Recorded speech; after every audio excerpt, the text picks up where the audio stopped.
Hello, welcome to the first in a number, we hope, of special Game Week 1 Rate My Team videos. We'll be recording this week ahead of Friday's deadline, the start of the new season. And so first up, we've got Fantasy Football Scout editor David, who in a moment will be sharing his team. So welcome, David. Looking forward to Game Week 1? I think so, yeah. It feels a bit strange because we had the World Cup and I feel like that's only just finished, and all of a sudden, out of nowhere, FPL's about to start again. So, but we can't complain, you know. No. There's lots of football on. People like us, we should complain. I know you haven't had a chance to rest, but let's crack on with this and have a look at your team. So here we are. This is your Game Week 1 team. It may well change in the end. So what we'll do is we'll just go through who you've got, the kind of formation you've got as well, and you know, some of your reasons why that, and hopefully it should help some of those who are watching. So let's start with goal. So you've got Foster and Fabianski. So you've ignored De Gea, you've ignored Ederson, Alisson. You've ignored all those kind of premium options, and you've gone for the rotating 4.5.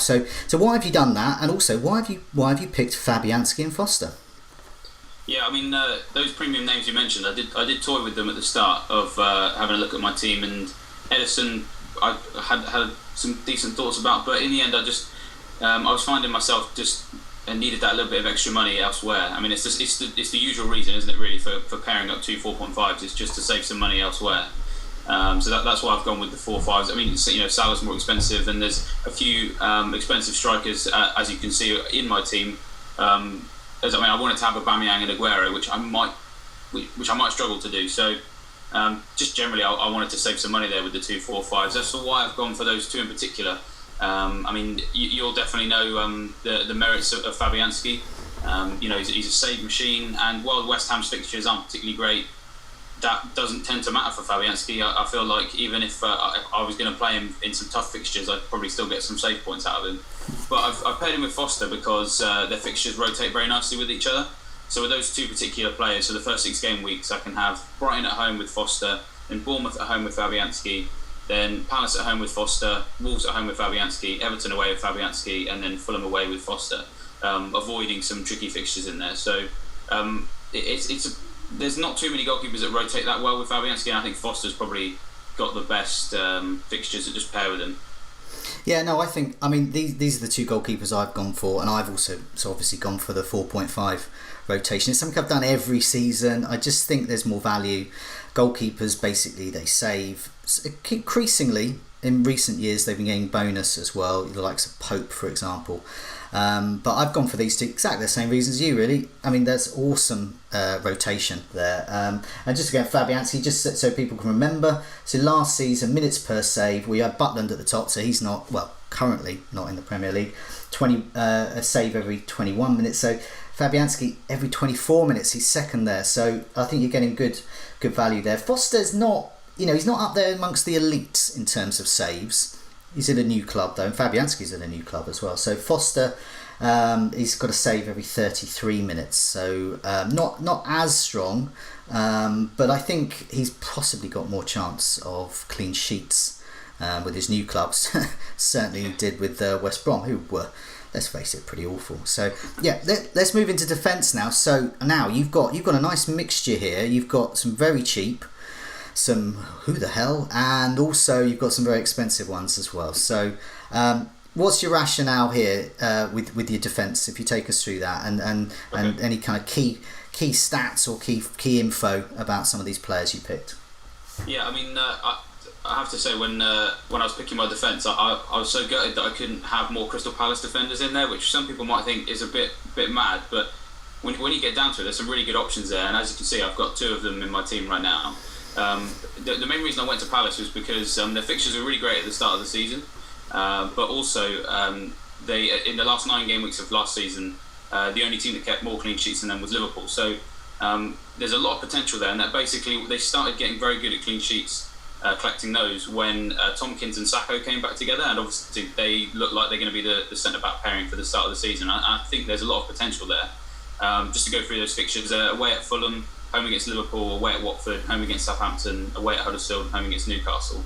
Some really good fixtures there. Obviously Van Aanholt was someone I have considered, and Tompkins and Saka also worth looking at too. But the reason I've gone for Schlupp and for Wan-Bissaka is, well, Wan-Bissaka's an easy one because he seems to be the only sure starter in that 4 million bracket who I think is worth having.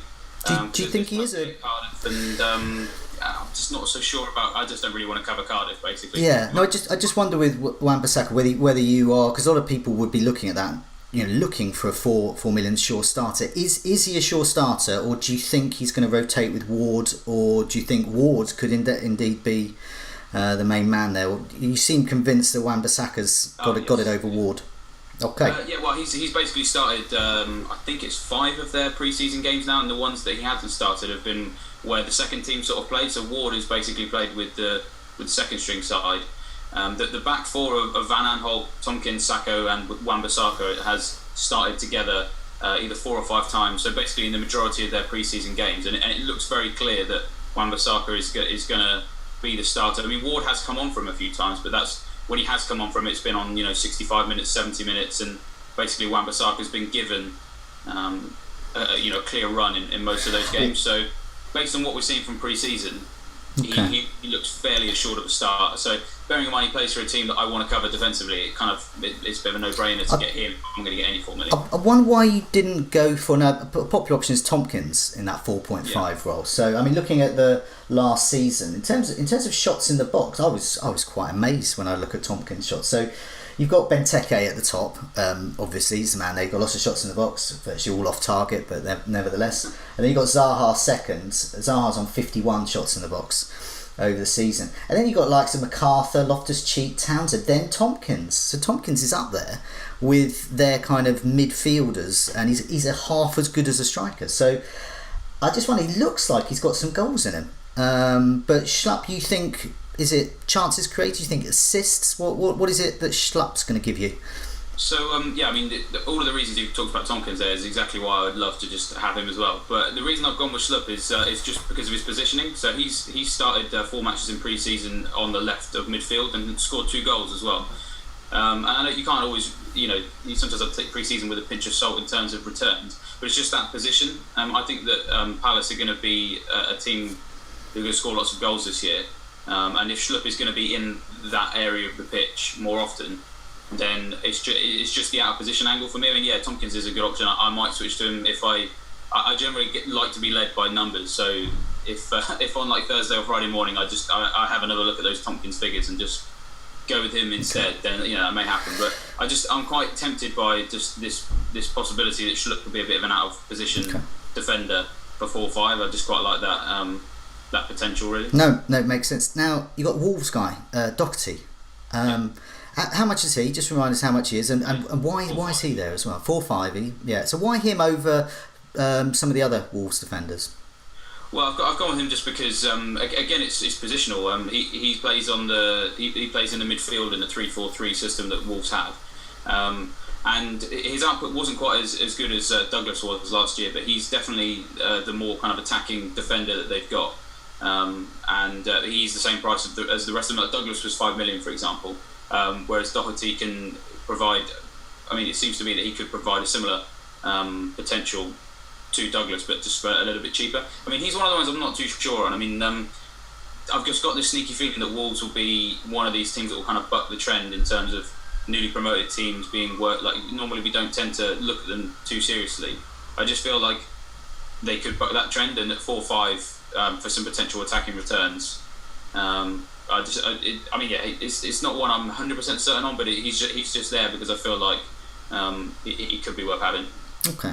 Now, I mean, let's look at these premium lads here. So now I know just before we started recording, you said I've got to look at some Mendy stats. So you got Mendy in. Let's hear those stats then. Yeah. So we did an article about a week or so ago on Scout just on why we think Mendy's just going to have a really great season for Man City. Obviously, missed most of last season. We had some data available for the first few weeks before he got injured, and the first few weeks after he came back. And basically, he's averaged more key passes in the Man City defence than anybody else across the season when he do it per minute. And it was second best for shots as well, behind only Danilo, who obviously is injured and probably not going to play. So those two particular areas, he seems more likely to get goals and assists from his position in the defence than Walker, just based on how often he's averaging key pass, how often he's shooting as well. He kind of passed the eye test for me as well on Sunday in the Community Shield. I was quite impressed with his performance. He seems to overlap quite nicely, taking up nice positions. We're going to be looking at that in a little bit more detail this week as well, just as we go over the data from the Community Shield. And it's just out of all the City defenders, I just think that it's also sort of kind of a assured start as well. So because he's not really been that involved at the World Cup, and he was in the training squad over the summer, and you've got Delph and you've got Danilo, kind of the competition. I feel like he's ahead of them there. And if I'm going to cover the City defence, as I said, I thought about Ederson as a set and forget. You can't really. I don't really think you can do it with any sense of sort of certainty with your centre backs, for example. So Stones and Laporte obviously played in the Community Shield, but both Kompany and Otamendi came on as second half substitutes. And because all of those players, with the exception of Laporte, have been at the World Cup, I feel like there's still a lot to be decided from Guardiola's perspective about who's going to start. So for me, Mendy's just kind of a little bit more sure of a start. Okay. And of course, those attacking numbers and those numbers of his key passing, which we've got more details of on the website. Now, and you got Robertson then, and he was one of the first names on my team sheet as well. He hasn't left, along with one of his more famous Liverpool colleagues. I just haven't left my team for the very moment I logged in. So there's a few things I noticed. I mean, just at the end of last season, when he was obviously getting a bit more starts and Liverpool on a bit more of a roll.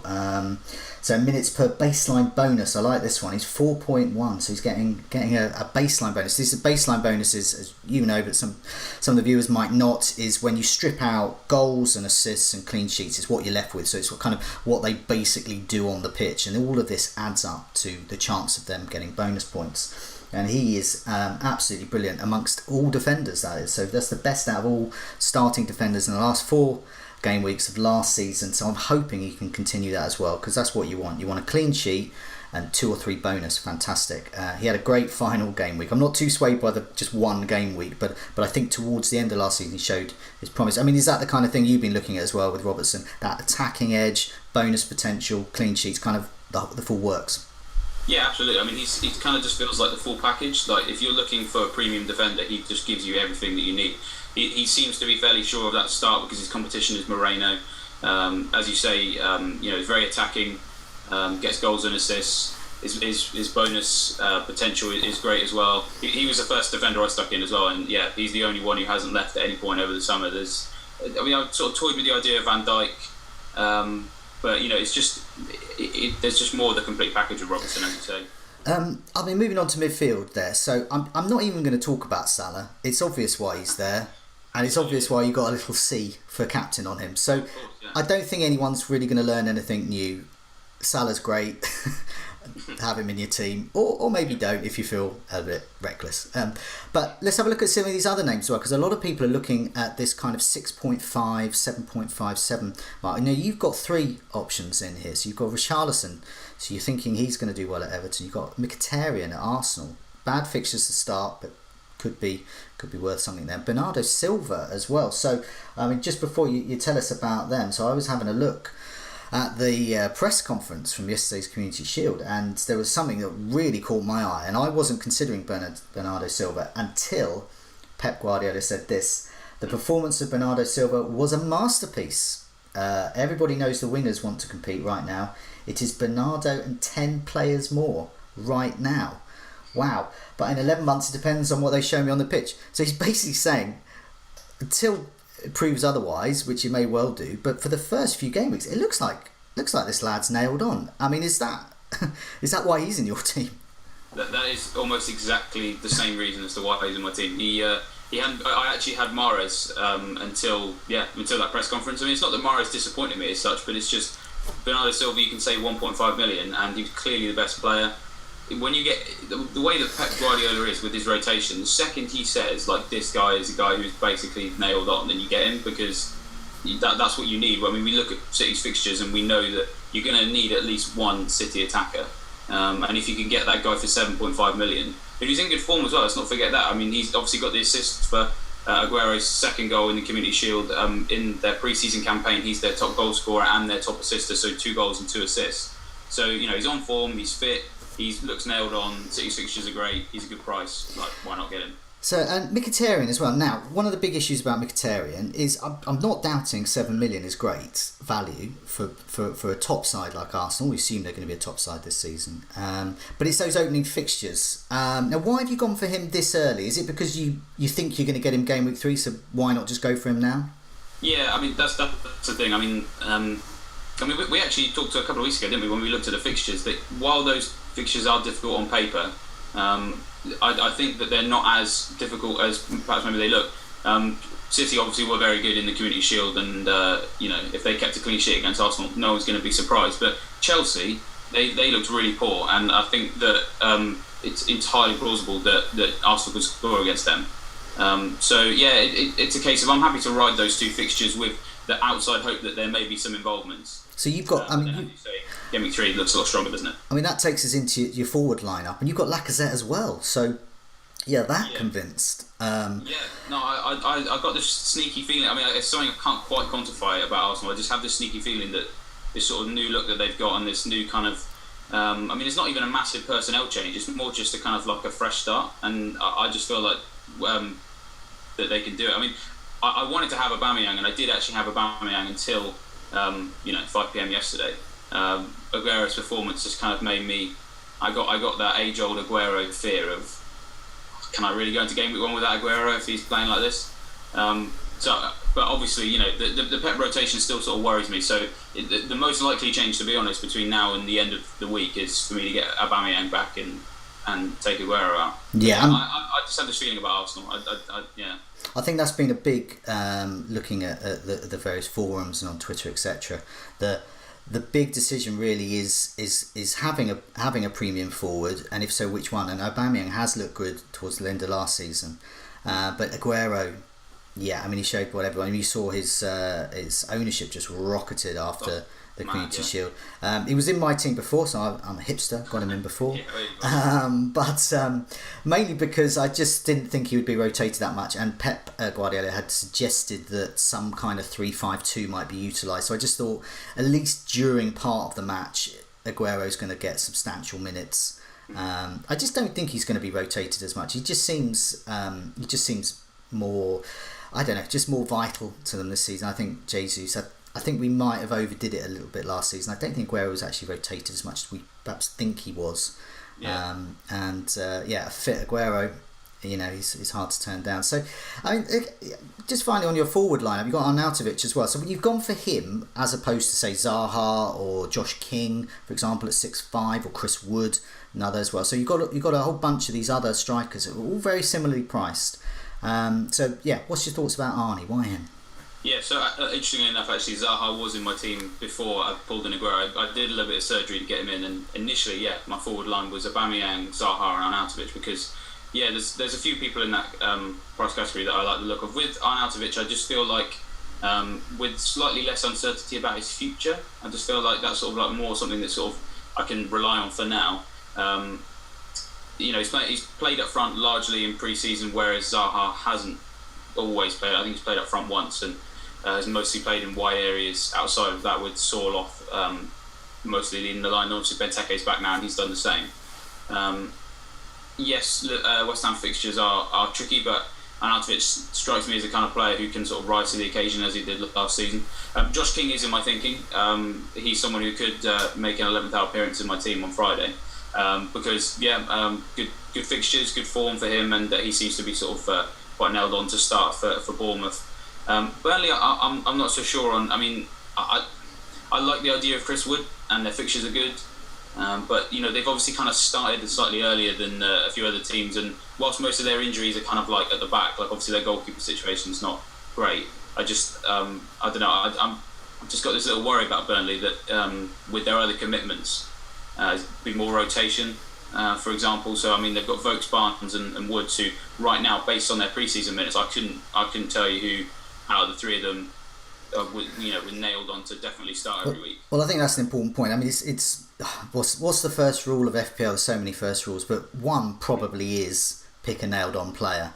And you've clearly done your research there, and I agree with you. Arnautovic is in my side because he's nailed on whether he plays up front or just on the wing, or somewhere in a support role. Wherever he plays, I'm happy. I know he's going to play, and I know West Ham have some good fixtures, some bad ones, but we know he can score against anyone as well. And just a final mention here. So we've got creeping right the way down at the end of your bench, tucked away here is now who is this? Now I know he was played yesterday. So he plays for Chelsea. Hudson Odoi, or is that how I pronounce it? Callum Hudson-Odoi. Odoi. Okay, yeah, so why have him? And will he play? Well, he could do. I mean, he's one of the ones who's potentially on the way out. He basically he started every pre-season game for Chelsea. Obviously, they've got this situation where Hazard has been at the World Cup and been there for a long time, so he's come back late. Willian, the same. So during most of pre-season, it was Pedro and Hudson-Odoi on the wings, and Hudson-Odoi got an assist for one of Pedro's goals. So I just kind of had this sneaky feeling like if you're going to get a 4-5.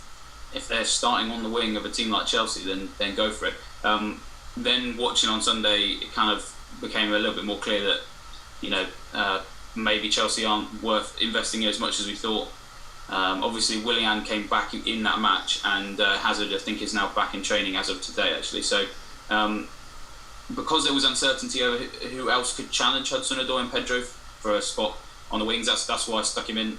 He may move out, but if we hear something from Sarri, in the next few days, saying that Hudson-Odoi could start, then he may stay. So yeah, it's a combination. I think he's like. I've got the odd player like that in my. Well, maybe one player like that in my team where it's. I'm happy that they're not going to play. Not put it that way. It's like I don't mind. They're the third bench player.